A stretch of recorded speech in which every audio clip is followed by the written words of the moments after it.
Olá, seja muito bem-vindo e muito bem-vinda ao podcast Por Dentro do Mandato. Este é um programa criado para quem quer saber um pouco mais sobre as proposições legislativas que eu, deputado federal Rubens Pereira Júnior, apresentei na Câmara dos Deputados. Toda semana, nossos apresentadores gerados por inteligência artificial vão falar sobre um projeto apresentado, mostrar como ele impacta na vida real das pessoas. Vem com a gente! Vamos imaginar a seguinte situação. Alguém recebe um diagnóstico de câncer. O médico senta, olha nos olhos do paciente e diz aquela frase. A boa notícia é que a ciência já descobriu a cura para o seu caso. O que deveria ser um alívio enorme, né? Exato. A medicação existe, o governo já aprovou o uso dela no sistema público, é um alívio imenso. Mas aí, vem a realidade brutal. Essa pessoa simplesmente não pode receber o tratamento. E não é porque a ciência falhou, sei lá, porque o remédio não foi inventado. Pois é. É porque o sistema público não sabe como tirar a caixa de remédio de um galpão logístico e fazer com que ela chegue até o hospital. É insano pensar nisso. Essa é a realidade angustiante de milhares de pacientes no Brasil hoje. Aquele abismo gigante entre a descoberta científica e a veia do paciente, sabe? É o que a gente chama na área de falha sistêmica crítica. O processo funciona perfeitamente na teoria. O laboratório desenvolve, a agência reguladora aprova, a comissão avaliadora do Sistema Único de Saúde, o SUS, diz que o medicamento deve ser distribuído. Tá, a teoria é linda, mas no meio do caminho, a burocracia senta em cima do processo de compra e distribuição. E na oncologia, o tempo não é apenas uma métrica de eficiência administrativa. O tempo é literalmente tecido vivo. Uau! Tecido vivo. Com certeza. Uma espera de meses transforma um tumor tratável em uma metástase intratável. O relógio biológico simplesmente não pausa para esperar uma licitação. E exatamente para tentar consertar esse relógio quebrado que vamos fazer esse mergulho profundo de hoje. A nossa base documental para análise é o projeto de lei número 763 de 2026. De autoria do deputado Rubens Pereira Júnior, né? Isso, apresentado no final de fevereiro de 2026. E a nossa missão hoje não é apenas ler artigos de lei, mas entender a engenharia por trás dessa proposta. Porque, lendo o material, fica muito claro que a intenção não é criar mais um remendo jurídico. Não mesmo. A intenção é forçar uma mudança drástica de comportamento na logística da saúde pública brasileira. O texto propõe uma mudança de paradigma muito agressiva. Como assim? Agressiva? Ele parte do princípio de que o Estado não pode mais usar a sua própria ineficiência logística como desculpa para não entregar o direito à saúde. E para fazer isso, o projeto ataca as 3 fases do problema: a lentidão para comprar, a cegueira na hora de distribuir e a desigualdade na hora de aplicar o medicamento. Ok, vamos desvendar isso por partes. Vamos começar pelo primeiro gargalo, que é a compra. O projeto propõe uma alteração na Lei 14.758, de 2023. A regra central estabelece que, assim que a Conitec, a Comissão Nacional de Incorporação de Tecnologias no SUS, aprova um remédio oncológico e a decisão sai no Diário Oficial, o poder público tem exatos 60 dias para fechar os contratos e iniciar o fornecimento. É um prazo curtíssimo para os padrões públicos. Pois é. E eu confesso que, lendo isso, a primeira coisa que me veio à mente foi um aplicativo de entrega de comida. Um aplicativo de entrega. Sabe que eu nunca tinha pensado por esse lado. Explica melhor. Então vamos pensar bem. Quando a gente pede uma pizza por um aplicativo, a plataforma garante que ela chega em 30 minutos.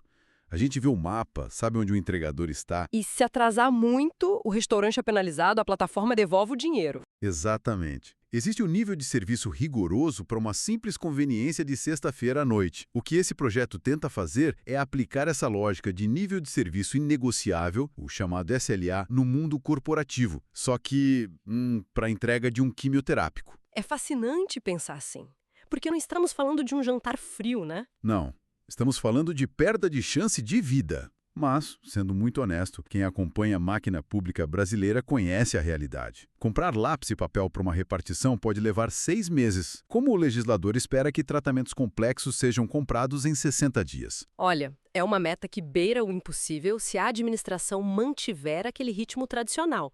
E o legislador sabe perfeitamente disso. O que é fascinante aqui é como o projeto tenta fechar as rotas de fuga. Rotas de fuga. O de força maior.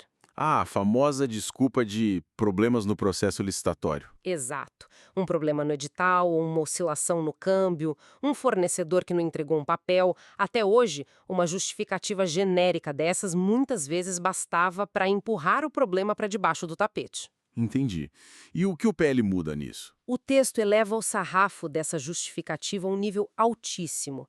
Para suspender esse prazo de 60 dias, o gestor agora precisará apresentar um relatório técnico minucioso, Provando o que exatamente? provando que o obstáculo era absolutamente imprevisível e detalhando o cronograma exato de resolução. Mas não para por aí. Essa justificativa precisa ser homologada pela autoridade máxima do Ministério da Saúde. Caramba. E a fiscalização externa como fica? Fica pesado. O Tribunal de Contas da União, o TCU, e o Congresso Nacional devem ser notificados imediatamente. Ou seja, a ineficiência deixa de ser um segredo de gaveta no Ministério. Ela passa a ser exposta aos órgãos máximos de controle e à oposição política. O custo político de atrasar a compra se torna gigantesco. Mas vamos olhar para o cenário onde a corda arrebenta. Digamos que o prazo de 60 dias estourou. O gestor não tem uma justificativa técnica válida. Foi pura lentidão, incompetência ou falta de prioridade. Tá, o pior cenário. Isso. O relatório vai para o TCU, o Congresso fica sabendo. Tudo muito bonito no papel. Mas e se o gestor simplesmente enrolar? A corda arrebenta pro paciente. A lei resolve o problema do paciente ou só pule o político? Sabe que essa é a grande virada do projeto. Ele estabelece medidas de contingência imediatas. Se o prazo for descumprido sem justificativa, o Ministério da Saúde é legalmente obrigado a intervir. Intervir de que forma? Isso significa que eles podem realizar compras centralizadas emergenciais, inclusive com dispensa de licitação, porque a urgência foi configurada pela própria falha do Estado. Ah, então eles cortam a burocracia por causa da emergência que eles mesmos criaram? Exatamente. E, além disso, o governo federal fica autorizado a confiscar e redistribuir estoques estratégicos para abastecer os hospitais que estão sem o medicamento. A lógica é muito clara. Resolvam o embrolho administrativo depois, mas coloquem o remédio na veia do paciente agora. Nossa, faz todo sentido. Mas e o gestor que causou esse atraso todo? Fica por isso mesmo? De jeito nenhum. Para o gestor responsável, as consequências são muito severas. Envolve sanções civis, penais e administrativas. A falha administrativa ganha um CPF, sabe? Certo. Então nós forçamos o sistema a comprar o medicamento rápido e sob ameaça de punição. Mas comprar não significa entregar. Definitivamente não. Pois é, se um lote milionário de terapia-alvo for comprado, de acabar esquecido no fundo de um galpão de distribuição no interior do país, ou pior, vencer porque ninguém controlou a temperatura, o paciente continua sem tratamento. É para resolver essa miopia logística que o documento introduz a plataforma PNE-ONCO, certo? Isso. A Plataforma Nacional de Estoque e Distribuição de Medicamentos Oncológicos. Aqui é onde fica realmente interessante, porque lendo sobre como ela deve funcionar, parece que a intenção é rastrear cada milígrama de medicamento no país. Existem o Cadastro Nacional de Estabelecimentos de Saúde, o CNES, e o Sistema de Informações Ambulatoriais, o SAI-SUS. Ou seja, nada de planilhas isoladas. Exato. A ideia é ter uma visibilidade muito granular. Saber o número do lote, a data exata de validade, a rota logística planejada e, o mais importante, o status físico em tempo real. E aqui entra um ponto de tensão gigantesco para quem acompanha essa análise técnica. O projeto exige que os gestores das unidades e dos depósitos façam atualizações diárias nessa plataforma. Diárias! É um nível de exigência altíssimo. Vamos fazer uma pausa para pensar no Brasil real. A gente tem municípios isolados onde a internet mal funciona, onde o posto de saúde sofre com a falta de profissionais básicos, quem dirá de uma equipe administrativa dedicada a alimentar um sistema federal complexo todo santo dia. Pois é. Isso não é criar uma exigência tão fora da realidade que o sistema vai simplesmente colapsar ou ser ignorado? É o desafio clássico das políticas públicas no nosso país, sabe? Desenhar um sistema na Faria Lima ou na esplanada dos ministérios e esperar que ele funcione perfeitamente no interior da Amazônia ou no sertão. Exato. A assimetria de infraestrutura é brutal. Mas o legislador antecipou essa resistência, seja ela por falta de estrutura ou por simples má vontade política. E o mecanismo escolhido para forçar a adesão é a arma mais poderosa do nosso pacto federativo, o bloqueio de recursos. E como isso funciona na prática para um prefeito ou para um governador? Funciona atacando o cofre. Se um estado ou município deixar de atualizar a PNONCO sem uma justificativa técnica muito sólida, ele sofre sanções progressivas. Começa com uma advertência, passa para multas e chega ao ponto crucial: Que seria? o bloqueio temporário das chamadas transferências voluntárias federais ligadas à política farmacêutica. É preciso traduzir o que isso significa para a nossa audiência. Por favor. As transferências voluntárias são, muitas vezes, aquele dinheiro extra que os prefeitos e governadores negociam arduamente em Brasília para financiar projetos, expandir redes e manter a máquina de saúde girando. É um dinheiro essencial. Nossa. Se o gestor não mostrar transparência total sobre o estoque de oncologia, a torneira desse dinheiro federal simplesmente fecha. A pressão para dar um jeito de ter internet e pessoal para alimentar o sistema se torna uma questão de sobrevivência financeira para a prefeitura. Entendi. Ameaça-se o orçamento geral para garantir o cumprimento de uma regra específica. Faz sentido. Mas digamos que o município faça tudo certo. O funcionário alimenta a plataforma todo dia. De repente, a tela pisca um alerta. O sistema percebe que, naquele ritmo de consumo, o estoque de um quimioterápico vital vai zerar na próxima terça-feira num hospital estadual. O que acontece? Ficamos só olhando o gráfico cair até zero? Não, de forma alguma. O projeto cria a figura jurídica da ruptura crítica. É a definição legal para o risco iminente de desabastecimento que pode interromper os tratamentos.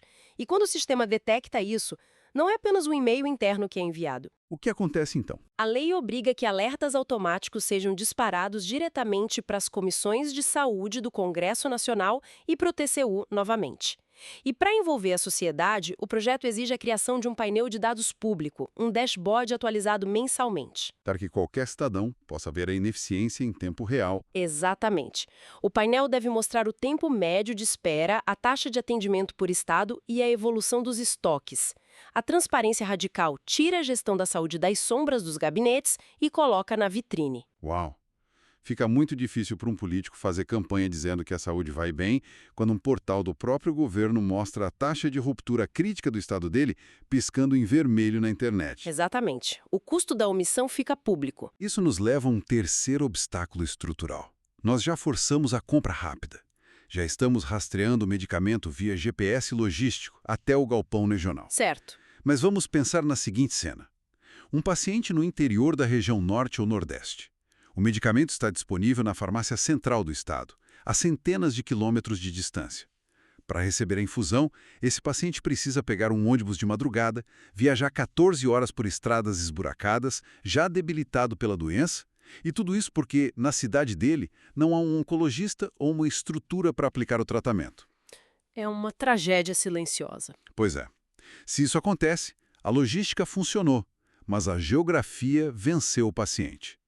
Ter a caixa do remédio rastreada não significa ter acesso à cura se a pessoa não tem onde sentar para receber a dose. Esse é o grande problema da infraestrutura física. E se conectarmos isso ao panorama geral, a justificativa do projeto traz dados muito duros sobre a concentração de serviços de alta complexidade. Eles falam sobre a concentração no Sudeste, né? Historicamente, existe um acúmulo desproporcional desses centros na região Sudeste.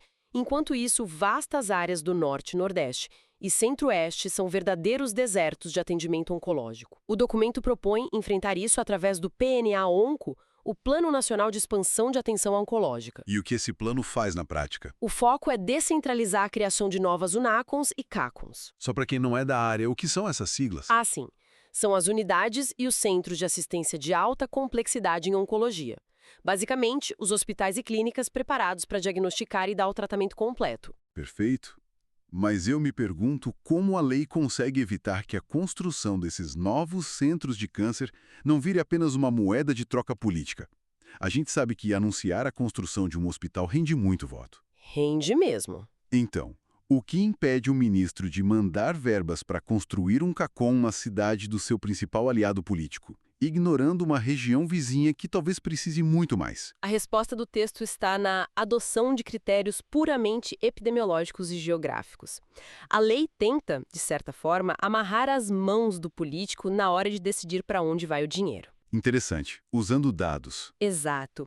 O PNA-ONCO determina que a expansão deve obedecer a indicadores como o índice de carência por habitante, a distância geográfica média que as pessoas já estão percorrendo hoje para se tratar e a taxa de ocupação dos leitos existentes. Ou seja, a decisão de onde construir a próxima unidade de alta complexidade deixa de ser baseada em quem tem mais força política e passa a ser decidida por uma matriz de dados. Isso mesmo.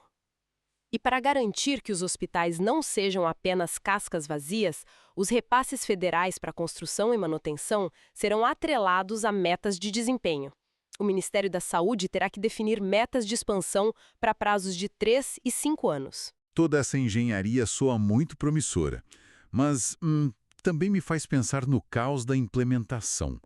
Se a gente juntar todas essas peças, compras obrigatórias em 60 dias, um sistema nacional de rastreamento de dados em tempo real sob pena de bloqueio de verbas e uma expansão de infraestrutura baseada em algoritmos demográficos, É um pacote massivo. que tudo isso significa em termos práticos de transição? Isso levanta uma questão importante, porque a implementação é sempre o cemitério das boas intenções no nosso país. Para evitar esse colapso, o projeto estabelece prazos e regras de transição muito claros. O artigo 8º dá ao Poder Executivo 60 dias para regulamentar a lei. 60 dias para criar todas as regras? Sim, isso significa redigir os manuais, criar os modelos de contratos padronizados para compras rápidas e definir o que constitui tecnicamente uma força maior. Para a plataforma PNE-ONCO entrar no ar, o prazo é um pouco maior, de 180 dias. Tá, 180 dias. Mas e o que acontece com o passivo histórico? Porque a ciência não parou nos últimos anos. Claro que não. A gente tem dezenas de medicamentos oncológicos que já foram aprovados pela Conitec há 1, 2, 3 anos e que ainda hoje sofrem com falta de estoque constante. O paciente que está aguardando não pode esperar 180 dias para o governo aprender a usar um sistema novo. Não pode e não vai. O legislador contemplou esse passivo. Para os medicamentos que já fazem parte da Relação Nacional de Medicamentos Essenciais do SUS, o Ministério tem um cronograma para regularizar o abastecimento de forma definitiva. Quais são esses prazos? Para remédios de logística simples, aqueles que não exigem cuidados extremos de temperatura ou transporte, o prazo é de 90 dias para arrumar a casa. Para medicamentos de logística complexa, o prazo é de 180 dias. Mas e durante esse tempo? A fila anda, e aqui entra o ponto mais vital.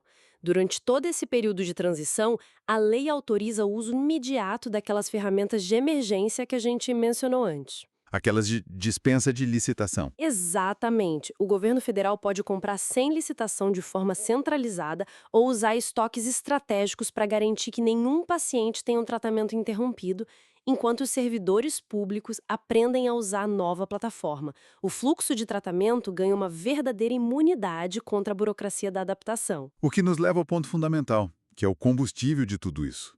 Criar sistemas de TI integrados no país inteiro, construir novos hospitais no interior do Pará ou do Piauí, organizar compras centralizadas de alto custo, nada disso acontece de graça.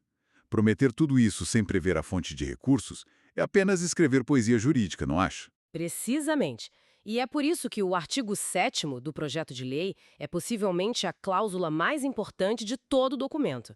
Ele exige que as despesas para viabilizar tudo isso sejam cobertas por dotações orçamentárias específicas.